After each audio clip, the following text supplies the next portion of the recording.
I figured I would start this lesson with an example of a fundamental narrative.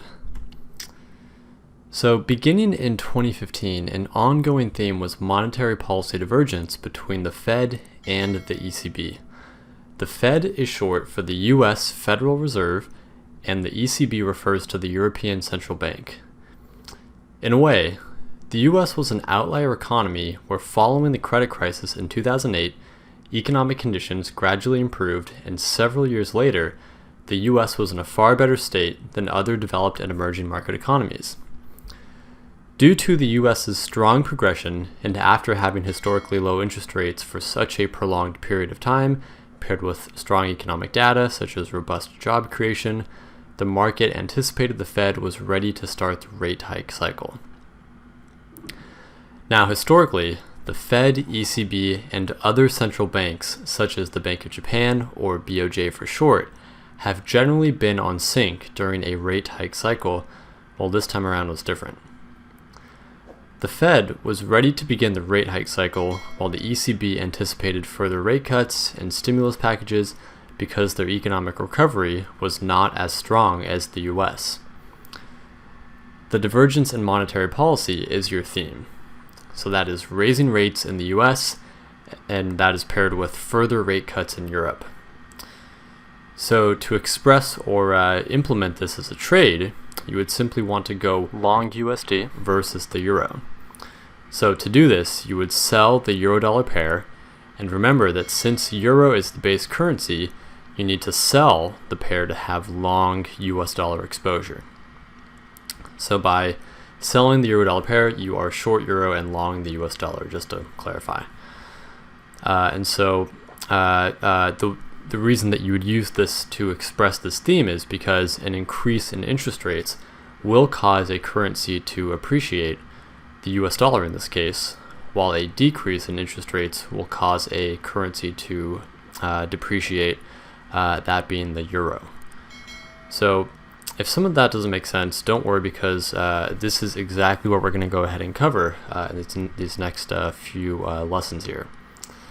So let's move on to the central banks, and here's kind of a brief list of some of the world's most prominent central banks. So we have the U.S. Federal Reserve, or the Fed for short. We have the European Central Bank, ECB for short. Bank of England, BOE for short. Bank of Japan, BOJ for short.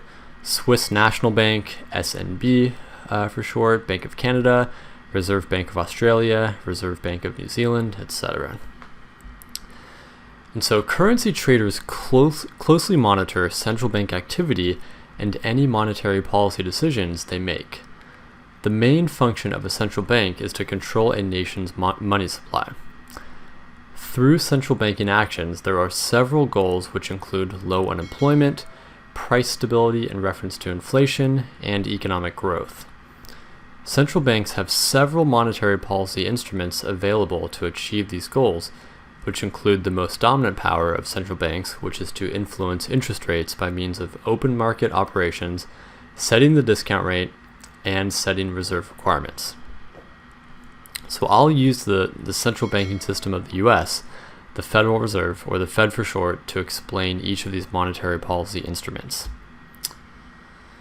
So by means of a quick bit of history, the US Federal Reserve was created in 1913 largely in response to a series of financial and banking panics. Over time, the Fed's role has expanded, most notably after the Great Depression during the 1930s, which was a primary factor for changes in the system. The Federal Reserve structure consists of a board of governors, or Federal Reserve Board, the Federal Open Market Committee, or FOMC for short, which we'll cover in a couple lessons from this one. There are 12 regional Federal Reserve banks located in major cities in the U.S. There are a number of private U.S. member banks and several advisory boards. So as I mentioned, here are the three main monetary policy tools of the Fed. So these include open market operations, setting the discount rate, and setting reserve requirements. So open market operations are the Fed's most frequently used tool of monetary policy. Open market operations involve buying and selling of government securities in the open market in order to increase or decrease the amount of money in the banking system. The Fed mostly purchases and sells government securities such as U.S. Treasury bonds and will buy government securities in the open market to expand the amount of money in the banking system and will sell government securities to contract the amount of money in the banking system. So in periods of tight monetary policy, the Fed will sell government securities, which will in turn decrease banks' reserves, putting downward pressure on banks' capability to lend to other banks, thereby leading to an increase in the Fed funds rate. The banks will incorporate this increased costs in their interest rate setting policies, therefore making it more expensive to borrow money. Tight monetary policy is typically in place to prevent the economy from outpacing itself, while loose monetary policy is used during economic slowdowns to encourage lending. So by purchasing government securities, the Fed is increasing banks' reserves, thereby lowering the Fed funds rate, making it cheaper to borrow money. Then one thing I'll quickly note, and you may have heard the term quantitative easing, or QE for short. QE is really just an extension of open market operations, but it is done on a much larger scale, which is the main differentiator, just its size. And so an example of QE is after the 2007-2009 financial crisis, the Fed began buying government securities, thereby increasing banks' reserves and lowering the Fed funds rate, ultimately making it cheaper to borrow money. At this time, with near 0% interest rates, it was extremely economical to borrow money, which encouraged economic activity, helping the U.S. emerge from the recession.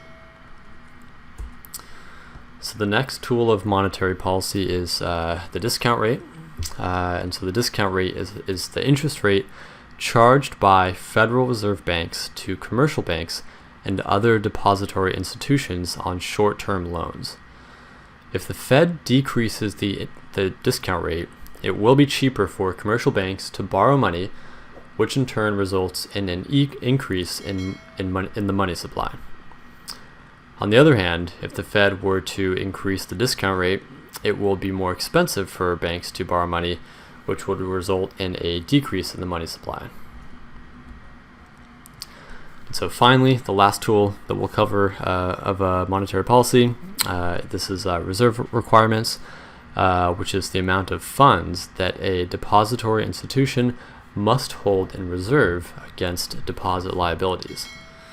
So effectively, reserve requirements can be used as a means of controlling the money supply, whereby an increase in the money supply can be achieved by lowering reserve requirements, and a decrease in the money supply can be achieved by increasing reserve requirements. However, in practice, changes in reserve requirements are mainly used as an extreme form of monetary policy.